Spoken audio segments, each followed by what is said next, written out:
ልንገራችሁ። ደግሞ እሑድ መጣ ግራዋ ልንጠጣ። ኦኬ ደግሞ እሑድ መጣ ግራዋ ልንጠጣ ብላለች። ይሽታገነ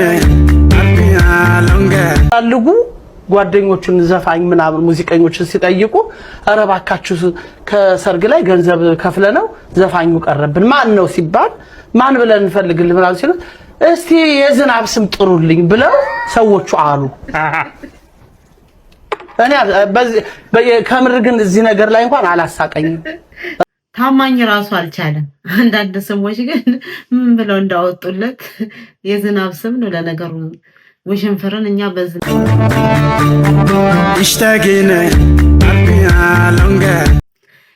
ሰላም እንዴት ናችሁ? እንኳን ወደ ገኒ ሚዲያ በድጋሚ መጣችሁ። ጋይስ ከመጣችሁ አይቀር ላይክ፣ ሰብስክራይብ እና ሼሯን እንዳትረሱ። ዛሬ ደግሞ በሌላ ቪዲዮዎች ተመልሻለሁ። እናንተን ያስተምራሉ፣ ዘና ያረጋሉ፣ ፈታ ያረጋሉ የምላቸውን ቪዲዮዎች ከፌስቡክም ከቲክታክም መንደር ይዤ መጥቻለሁ። ከእናንተ የሚጠበቀው ቪዲዮውን እስከ መጨረሻ ድረስ መመልከት፣ ኮሜንት ሴክሽን ላይ ሀሳብ አስተያየታችሁን ማስቀመጥ ብቻ ነው።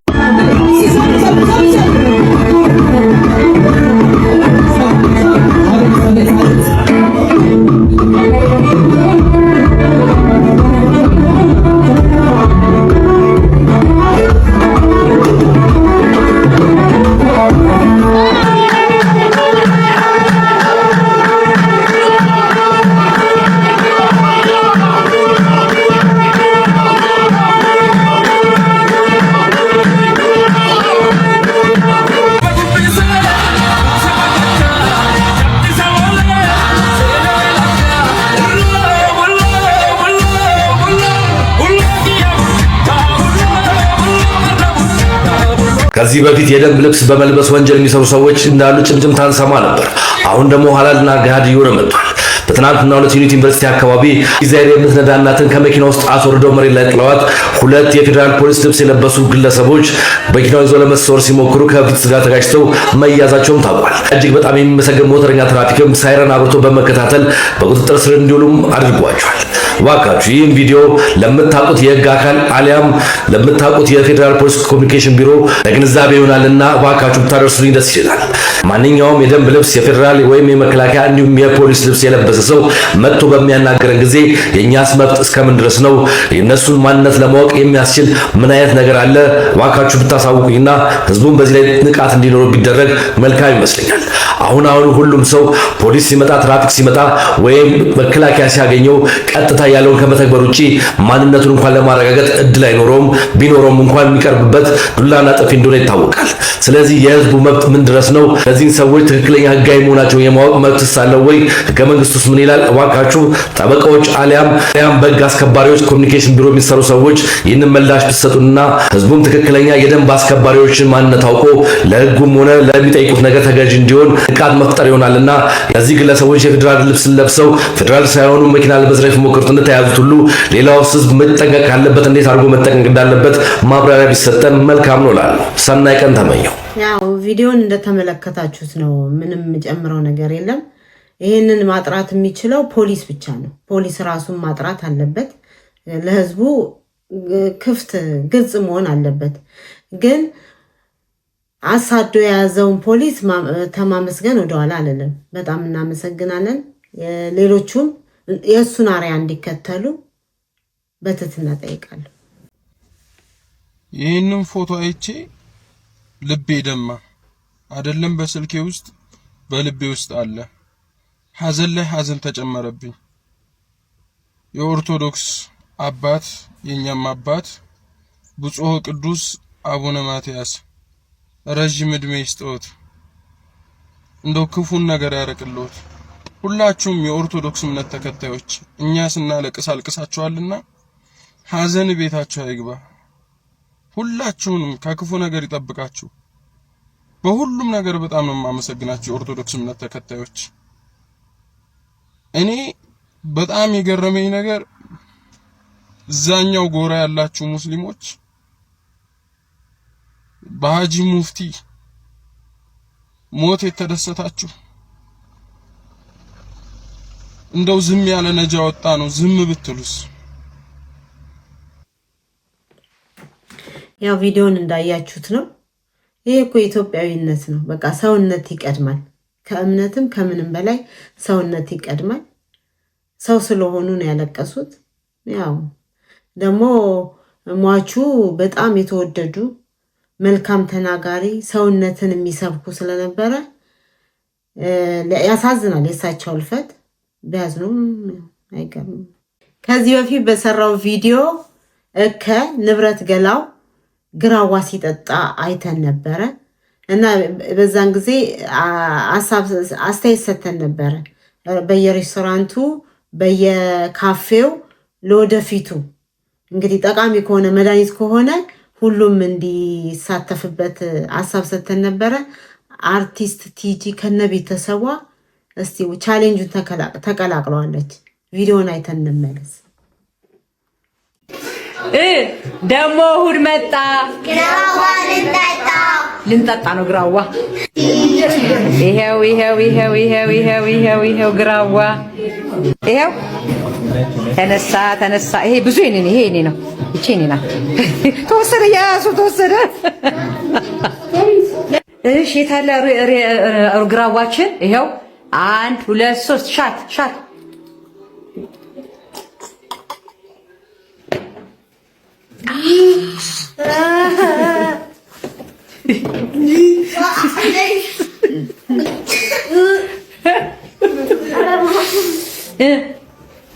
አሰይ መረራ ላይ ዛሬው አንቺ አቅጥነሽ ነበር መረረሽ።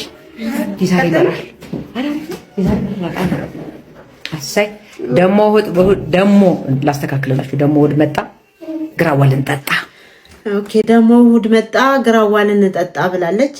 እስቲ ሌሎቻችሁም ሞክሩትና ምን እንደሚል ምሬቱ እንዴት እንደሆነ ኮሜንት ሴክሽን ላይ ፈልገዋለሁ።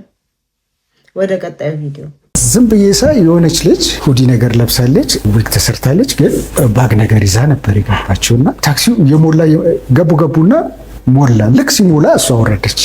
ከዛ በቃ የኔ እንትን ምንድን ነው ምን አስቀምጣ ወረደች። እሷ ስትወጣ የገቡት ምንም ታሪኩን አያውቁም።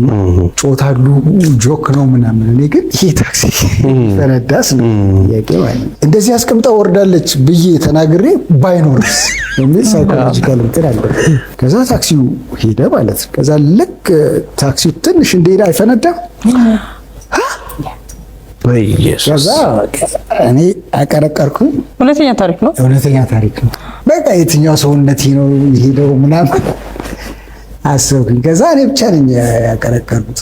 ከጀዋኑ ሽማግሌ ጀርባዬን ታፕ አይዞህ ጎማው ሁሉም አሉ። አቦ ድንጋጤ ይመልስልኝ። እኔ ራሴ የእውነት የሆነ ነገር አስቀምጣ ሄደች ነበር የመሰለኝ። ተጫወተባቸው። እሱ ራሱ ቴንሽኑ እንዴት ይዞት ይሆን? ይጨንቃል አይደል? አይጨንቅም? በጣም ይጨንቃል።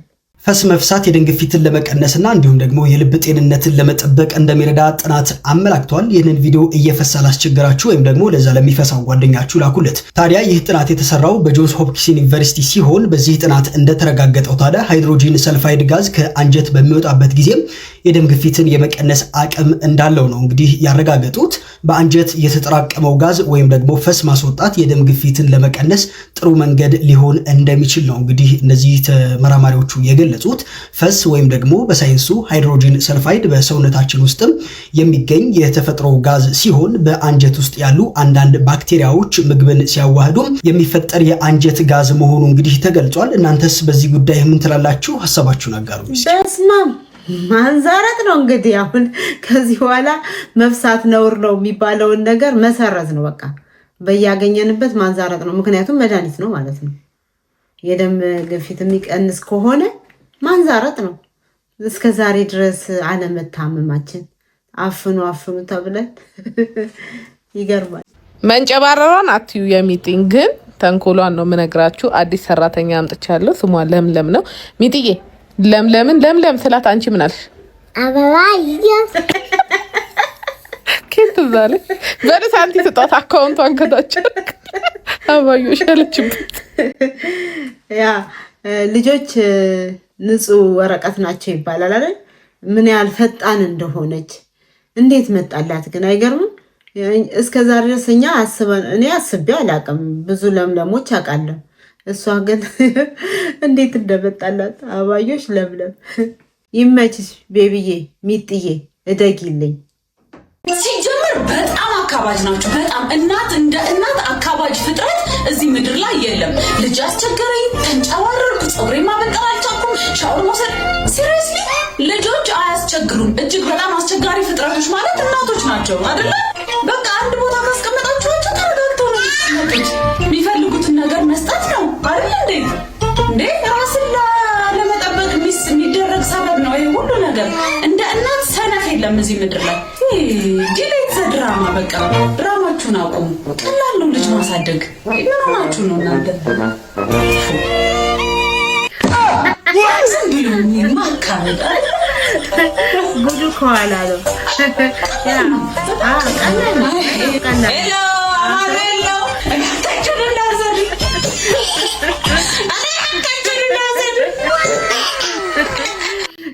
ቀላል ነው። ካሰርናቸው ቀላል ነው። ካላሰርናቸው ግን እንዴት ነው ሊቀልብ ይችላል? ገና ያሳብዷታል። እስቲ ልቀቂያትና ሞከሪያት። እውነትም እናቶች አካባጆች ናቸው። እስኪያስሩ ድረስ አካባጆች ናቸው። ካሰሩ በኋላ ግን አያካብዱም። ጥሩ ዘዴ ተጠቅመሻል ወይ? ለሌላውም ጥሩ አርያ ነው። እግርን ከእግር ጋር ማሰር። ነይ ነፊ፣ ነይ ነፊ። አባ ይሄን ተሰልፈ ችግር የለውም አትፍሪ። አሳብ ምንድን ነው የሚያስጠላው? አትፍሪ፣ ችግር የለውም አለው። ሰዎችን ይጎዳል ብዙ ጊዜ። ቴንክ ዩ ሶ ማች። ኢትስ ኦኬ፣ ችግር የለውም። ምንም ማለት አይደለም። ችግር ባንስ ስልክሽን ስጪኝና አልደውልልሽ። በጣም ደስ ይለኛል። ኦኬ እሺ።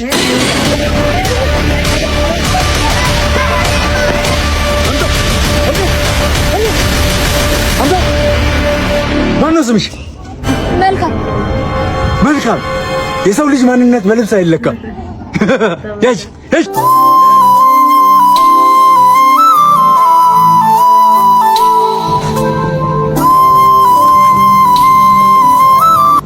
ያ እንግዲህ የትኛው ነው እብዱ? የትኛው ነው መሸሽ ያለብን? መሸሽ ያለብንን ማወቅ አለብን ማለት ነው። በዚህ አይነት እኛ ነን ያበድነው፣ ጤነኛ ነን የምንለው። ትክክለኛው እብዶቹማ ያውቃሉ ምን እንደሚያደርጉ። ቀጥሎ ማሳያችሁ ቪዲዮ የገንፎን የህይወት ታሪክ ነው። እስቲ አይተን እንመለስ። እርግጠኛ ነኝ አብዛኞቻችን አዲስ የወለደችን ሴት ለመጠየቅ ስንሄድ ገንፎ ለምን እንደሚቀርብልን አናውቅም። በዚያ ላይም እንዲህ ባለ መልኩ ገንፎ ለምን እንደሚቀርብ አናውቅም። እውነታው ግን እናት አባቶቻችን አስገራሚ ሚስጥርን ለእንግዳው የሚያስተላልፉበት መንገድ ነበረ። ለዚህም ገንፎ እንዲህ ባለ የሚቀርብልን ገንፎ አፈርን ሲወክል መሃል የምትመለከቱት ጉድጓድ ደግሞ የመቀበሪያ ጉድጓዳችንን ይወክላል። የምንመገብባቸው ማንኪያዎች በድሮ ከእንጨት የሚሰሩ ነበሩ። እነዚህም ወደ መቃብራችን አፈር የሚከተትባቸው መሳሪያዎች ናቸው። ከዳር እያነሳን መሃል እያጠቀስን ስንበላም አፈሩ ወደ ጉድጓዳችን እየተመለሰ እንደሆነ እናስባለን። ለዚህም መወለድ እንዳለ ሁሉ ሞትን እንድናስታውስ ሆን ተብሎ ነው ገንፎ እንዲህ የተዘጋጀው። ስለዚህም እንግዲህ የወለደችን ሴት ለመጠየቅ አዲሱን ሕፃን ስናይ በዚያው ሞት እንዳለ እንድናስብ እንዲሁም አዲስ ለተወለደው ሕፃን ምቹ ምድር ለመፍጠር እኛ ሰላማዊ እንድንሆን ማለፋችን እንደማይቀርና መወለድ እንዳለ ሞት እንዳለ ለማሰብ ሆን ተብሎ የተዘጋጀ እንደሆነ ነው። እናት አባቶቻችን ያለ ምክንያት ምንም ነገር እንደማያደርጉ ነው ከዚህ ለመማር የቻልኩት። በጣም አስገራሚ የገንፎ ሚስጥር። አይገርምም? ግን እናት አባቶቻችን ሁሉንም ነገር ምሳሌ አለው፣ ምሳሌያዊ ነው የሚያደርጉት። እኔ ገርሞኛል። እናንተ ከዚህ ቀጥሎ ይዤላችሁ የመጣው ቪዲዮ ትንሽ ቆየት ያለ ነው። ታማኝ ውሽንፍርን ኢንተርቪው ሲያደርገው ነው። የተመለከታችሁ ሰዎች ልትኖሩ ትችላላችሁ። አስቂኝ ስለሆነ እስቲ አብረን እያየን ፈታ ዘና እንበልበት ብዬ ነው። ወደ ቪዲዮ። እሺ፣ ግን አንተ ራስ የምታስታውሳቸው ካሉ ገጠመኞች በሱ ምክንያት ራስ ነገር። እኔ ግን አንድ ቴሌቪዥን ላይ ያየሁት ነገር ልካውን አላውቅም፣ ብቻ የሆነ ሰርግ እኔ ልናገረው አንተ ተናገረው። ኧረ እሱንም ራሴ ነኝ መናገር ያለብኝ። ከዚህ ኢትዮጵያ ሄጄ ቁጭ ብለን እንደዚህ ማለት ቤተሰብ ጓደኞች ምናምን እንደዚህ ቁጭ ብለን ቴሌቪዥን ተከፍቷል። አርሂቡ የሚል ፕሮግራም አለ አይደለ? ከዛ ላይ እኔ ስሙን እንኳን በደንብ አላውቀውም እውነት ለመናገር ከሆነ አርሂቡ ቦሎ እኮ ኖ ግቡ ማለት የሚናገረው ሰውዬ ከዛ በኋላ ነው ያወቅኩት። ሰይፉ ፋንታሁን ውሽንፍር የሚባል ዘፋኝ ነበር። አሁን ግን ያለው አሜሪካን ሀገር ነው እና አሜሪካን ሀገር ሆኖ ሰርግ ሊሰራ ከሰዎች ላይ ገንዘብ ይወስዳል። የሰርጉ ዕለት ቀረ ገንዘቡን በልቶ እና እነዛ ባለ ሰርጎቹ ሲያፈላልጉ ጓደኞቹን ዘፋኝ ምናምን ሙዚቀኞችን ሲጠይቁ ኧረ እባካችሁ ከሰርግ ላይ ገንዘብ ከፍለ ነው ዘፋኙ ቀረብን ማን ነው ሲባል ማን ብለን እንፈልግልህ ምናምን ሲሉ እስቲ የዝናብ ስም ጥሩልኝ ብለው ሰዎቹ አሉ። እኔ ከምር ግን እዚህ ነገር ላይ እንኳን አላሳቀኝም። በጣም ያናደደ እኔን ያሳቀኝ አንተን ያስቃል አንተን ሊያስቅ ይችላል። እኔ ግን አላሳቀኝ። ለምን እንደሆነ አንተንም አላስቅ ይችላል። ለምን እንደሆነ ልንገር። በመጀመሪያ ደረጃ እዚህ ሀገርም እየደወለ ከብዙ አርቲስቶች ጋር ተገናኝቷል በስልክ ከአርቲስቶቹ ቢጠይቅም የኔ ስልክ ላይ ነገሩ አልሆነም ነው እንዴ? ኖ እኔማ እንደሱ አላረ እንዴት አደርጋለሁ? አይ ኖ እኔ እኮ የሳቅሁት የሰርጉ ሰዎች ማን ብለን ፈልግላችሁ ሲል አይ ጆክ ማረጉ ነው መሰለኝ ነው እንዴ? ኦኬ አይ እኔ አያስቅማ። ለነገሩ ምንድነው መሰለ እንደው በመንገድም ላይ ሲሄድ ብቻ ብር ስትል ትንሽ ጆሮው ነካ ያረገችው ወሬ አለች። ምክንያቱም ነፍሳቸውን የማርና ቆይ እኔ ሰርጉ ግን የተባለው ልክ አልተደረገም ነው። አረ በስማም በል እንዴት የሰው ገንዘባቸውን በልቼ እንዴት ከሰርጋቸው ላይ ይቀራሉ? ምን ማለት ነው እኮ ገደልኳቸው ማለት እኮ ነው። ከሰርግ ላይ እንዴት ይቀራል? ገንዘብ እሺ እሰራለሁ ብዬ እሱ ነገሩን ከሌላ ነገር ላይ ሰምቷል ነው። እሱ ነገሩን የሰማው ብቻ ዝም ብሎ አለ አይደለም። ሌሎች ሰዎች ሲያወሩ የሰማው ነገር አለ። እኔን ብታነጋግረኝ እነግርሃለሁኝ ልለው ማለት ነው ልለው አው ከዛ ቴሌቪዥኑን ካየህ በኋላ ራስህ ነው ያየኸው? ራሴ ነኝ እንደዚህ ቁጭ ብለን ስንል ውሽንፍር አድርገው ምናምን ሲል ቆይ ዝም በሉ ምናምን አለ ተባለና ይሄን ታሪኩን አመጣው። ዘፋኙ ጠፋብን። ዘፋኙ ጠፋ ብር በልቶ የሰርጉ ዕለት እና ማን ብለን እንፈልግላችሁ የዝናብ ስም ጥሩልኝ ብለው አሉ። ይሄ ጆክ አይደለም። ጆክም አይደለም። በቃ በጣም ያናድዳል። ለምንድን ነው መሰለህ ቆይ አይ እኔ በራሴ በኩል እንደው ነገሩ ከተነሳ ብዬ ነው። አላተናደድ ግን ያናዶኛል። በቃ አይ ያልፏል። ግድ የለም አንተ እኮ በኩራት እየተናገርክ ነው። ስለስምህ ምንም ችግር የለም። ኦኬ ተናገር። ለምንድን ነው መሰለህ አሁን ይሄ ነገር እኮ እሱ የሚባል ዘፋኝ ሰርግ ላይ አታሰሩት አይነት ነገር ነው። በስራዬ ላይ በጀራዬ ነው። እሱ ልክ አይደለም። እኔ ኖ እሱ ልክ አይደለም። አንደኛ መሆኑንም አልሆነም ካንተ መጠየቅ ያስፈልጋል። እኔ እሱን አይደለም። እኔ አሁንም ያለሁት የሙሽሮቹ ሜኑ በምን እንፈልግላችሁ ይባል። አሁን ምንድን ነው ያለው? ማን ብለን እንፈልግላችሁ? ማን ነው ስሙ? ምናምን ሰው የዝናብ ስም ጥሩልኝ። ግን ከየት አመጣው? እሱ ነገር ልነግርህ ስልኩ አስቆምኩ። አይ እኔ በደንብ እንድትነግረኝ ምንድነው መሰለህ ወይዘሮ ብርሃኔ ነፍሳቸውን ይማርና ሾላ ናይት ክለብ ያላቸው ትልቅ ሴትዮ ነበር። እሳቸው ትልልቅ አርቲስቶች ሁሉ ዘፍነውበት የብሬ ነው። ልክ ነው። እና መልማል ሁሉ እና ረጋኝ ወራሽ በሙሉ እዛ ሰርተዋልና አሁን ዘፋኞቻቸው ሱዳን ሀገር ነው የሆነ አፍሪካ ሀገር ሊሄዱ ሲሉ ሰው ካልተካችሁልኝ ከቤቴ እንዳትወጡ ይላሉ። አሁን ከዛ እኔን ግን ማን እንደሆነ አላውቅም። የኛ ደግሞ የብሔራዊ ቲያትር ልጆች ውዝዋዜ ይሰራሉ እና እኔ እንኳን ሰው አገኛለሁ ይላቸዋል። አንድ ዘፋኝ ማን እንደሆነ ግን አላውቅም ሲላቸው ማን የሚባል ውሽንፍር ማን አልከው ስሙን? ውሽንፍር። አይ እኔ ብርሃኔ ቤትማ የማንም ተለማማጅ አይዘፍንም። የኔ ቤት እንደ ሂልተን ሆቴል ማለት እኮ ነው እንዴት ምናምን ብለው ይላሉ። እነዛው ልጆች ያንን ሲሰሙ ይስቃሉ ማለት ነው። በኋላ እኔ ደግሞ የምሰራው ክራውን ሆቴል ነው። አንተ ሌላ ቦታ ሰራ የበለጠ እንጂ በቃ ከዛ ቤት አሁን ከሚባለው ቤት እና ሰማይና ምድር ነው። እንደውም ሰማይ ሳይቀርብ ይቀራል ለክራውን። አዎ ከፍ ይላል። በጣም ከፍ ያለ ነው። ቆንጆ ናይት ክለብ እና ከዛ በኋላ አሁን ኤኒዌይ ጠዋት መጡ ማለት ነው። ብሔራዊ ቲያትር መጡ። ሲመጡ ውጭ ማን ያነጋገሩት ጥበቃው ዘበኛው ብሔራዊ ቲያትር ሲያነጋግሩ መኪና እየነዱ እባክህ ልጄ ትልቅ ሰው ናቸው የተከበሩ ናቸውና እባክህ ልጄ እስኪ አንድ አዝማሪ ጥራልኝ ነው ያሉት። ዘፋኝ ማለት ዋናው የአዝማሪዎች ግቢ መጥተው አንድ አዝማሪ ጥራልኝ ያሉት። እስኪ አንድ አዝማሪ ጥራልኝ ነው ያሉት። ማን የሚባል ሲላቸው ኧረ እኔ ስሙን አላውቀውም ሲሉ ታዲያ ይሄ እኮ ብሔራዊ ቲያትር ነው 50 60 የሚሆን አዝማሪ ያለበት ቤት ነው ማን ብዬ ልጥራለሁት ሲላቸው አሰባሰቡና እስቲ እንደው የዝናብ ስም ፈልግና ጥራልኝ በቃ ይችን ሰምቷል ይችን ነው የሰማው አሁን እኔ የሚጠይቀኝ እኮ አሁን እንደዚህ እንዳወራሁት ትክክለኛውን ነግሬው የሚያስቅለትም ከሆነ እንዲያስቅ የሚያስለቅስም ከሆነ እንዲያስለቅስበት እነግረው ነበር ለራሱ ችግር የለም። ቆይ ከዛ በኋላ አላገኘኸውም ማለት ነው? አለመገናኘት ነው እንጂ እሱ ምክንያቱን ሊያስረዳ ይችል ነበር። ለምን ምክንያቱ ይሄ ነው? ከኔ በልጥ ኖ እሱ ያንን ቴሌቪዥን ላይ ያለበትን ምክንያት ያስረዳህ ነበር። ምክንያት ይኖረዋል። ዝም ብሎ ተነስቶ እንደዚህ ሊል አይችልም ማለት ነው። ያልሆነ ነገር ነው ታማኝ ላንተ ነው። አየህ እሱ ሲሰማ ግን እንዲሆነ ተብሎ ተነግሮት ቀል መስሎት ተጠቅሞ ይሆናል።